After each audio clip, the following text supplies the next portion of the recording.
Well, hello and welcome to I Love Gay today. And we are here with my friend, repeat guest, Brad Fuhr from KGAY 106.5 in Palm Springs. How are you?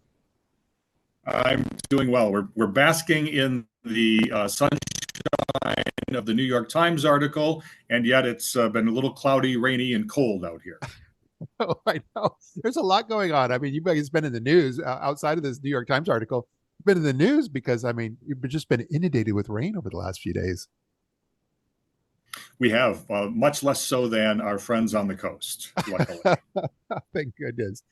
But the exciting part and the reason we're even here today is that I think we all have a reason to celebrate when one of our own is featured in something like the Wall Street Journal, Washington Post, or in your case, the New York Times. And but yeah, they came out, wrote a fantastic article about KGAY and you and all the things you've put together. Well, we were very excited to get the coverage in the New York Times. The writer came out basically right around Christmas time. He had researched Gay Desert Guide and what to do in Palm Springs and KGAY. He basically came across us accidentally. He was coming out first time to ever be in Palm Springs, coming out with his best friend's parents, and they were going to spend the holidays in Palm Springs. He's Oh like, wow. "Well, what is there to do in Palm Springs?" Yeah. And he kept coming across Gay Desert Guide and KGAY. And so he emailed me and said, this is really interesting. I think it would make a good article for the New York Times. And he didn't have a New York Times email address, so I'm like, well, maybe this is real, maybe it's not. But come to find out, obviously, when I did my research, he was real and a great LGBTQ ally and an editor for the New York Times. And so he was able to come out here. First thing he came to was a remote broadcast we were doing at the Living Desert Zoo Okay. and Gardens right around the holidays. Yeah. DJ Mod Girl was out there. John Taylor was doing a live broadcast. And then he came in on our morning show just before Christmas. We had a really fun show that day with local Devin and Ned. You may know Devin as America's favorite Christian, Betty Bowers, Okay. the YouTube sensation. Yeah. And anyway, so he was in, and then he spent about 2 hours talking to John Taylor, our morning host, Chris Schiebel, and I. And we got deeply into the history of how we had been in radio. In the early days, we were closeted. We couldn't be out, couldn't be who we were. And we certainly couldn't program a radio station like KGAY. And so here we are all these years later. We are in our element here in Palm Springs. We are able to be who we are truly authentically are. And we're able to give voice to the LGBTQ plus community through KGAY and Gay Desert Guide. Yeah. And it was a really good article. I thought it did a very good job of kind of capturing the essence of Palm Springs and you and your team and what you guys have created. The one part that stood out to me though is that he really starts out at the very beginning, just really focusing on the fact that that this really seems to work uniquely in Palm Springs because of the age demographic that it skews like older. And it's interesting because I think that's always been Palm Springs over the many years, but things have really changed recently. I think kind of post pandemic as far as that demographic. Well, that's true. It's almost like our Achilles heel, right? We get pegged into this, we're a much older demographic. And, we talked about the that during pandemic, so many young people kept coming out to Palm Springs. Some moved here. Many have stayed permanently. So we've got some demographic, I guess, more diversity in demographics than the article might lead you to believe. Many of those people have stayed. I see young entrepreneurs coming into the market, doing new businesses or just working remotely. Yeah, that's the whole thing is that I think a big shift happened during just anecdotally. So many people I knew from LA, San Francisco, they always said, "Oh, I'll retire to Palm Springs someday." And the pandemic sort of accelerated that. They moved to Palm Springs temporarily, and then with remote work, it turns out many of them stayed. So I think that by itself really helped to bring the average age and demographic down. Not only that, but we are also seeing somewhat of a shift outside of Palm Springs. Palm Springs has gotten expensive, and Yeah. so places like Cathedral City, Desert Hot Springs have become more affordable, and we're seeing some people go to there. But we're also seeing a demographic shift to Rancho Mirage and Palm Desert. It used to be that the joke was if you wanted to go to the McCallum Theater in Palm Desert, you needed to have your passport stamped because it was so far away.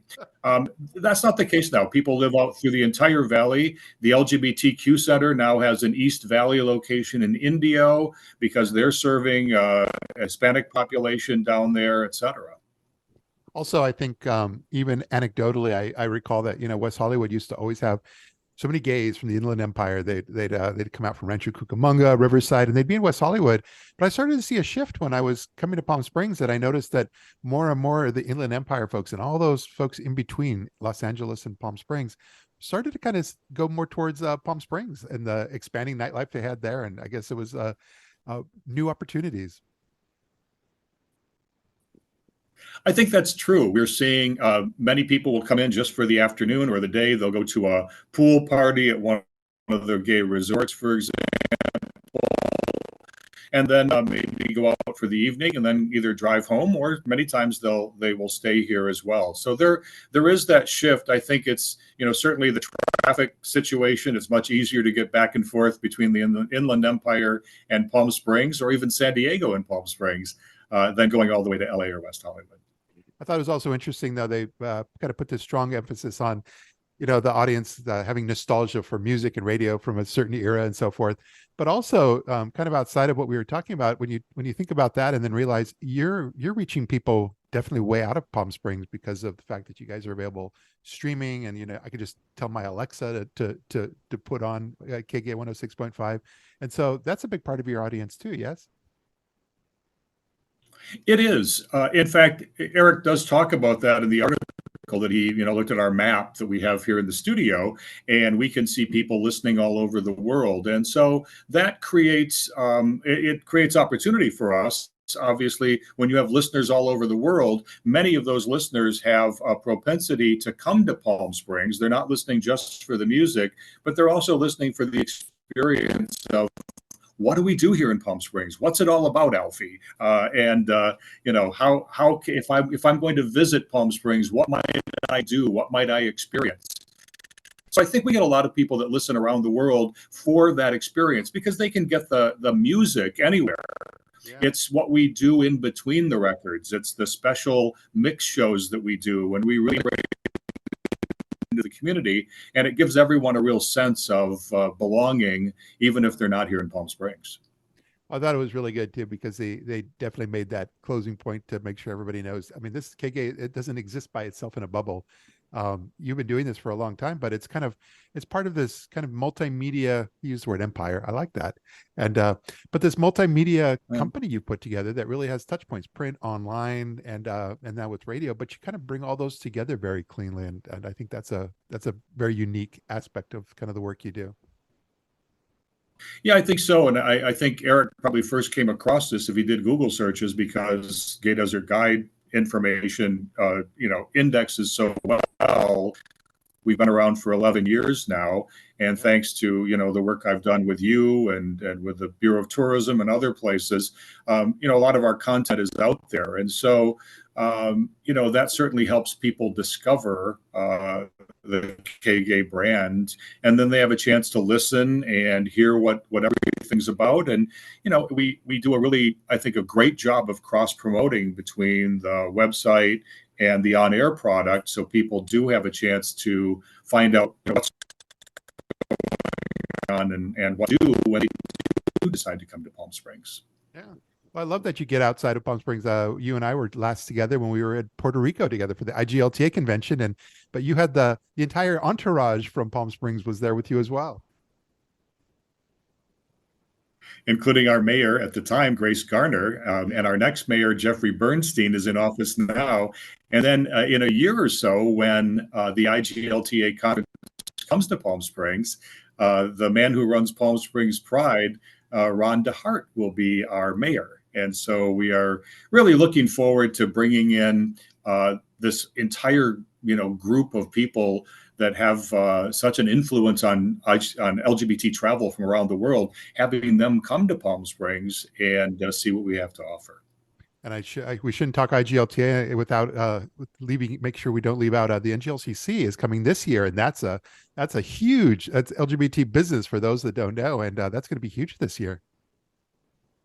We are really excited to have two conferences 2 years in a row that will really help put Palm Springs on the map. Not that it isn't on the map already, of course.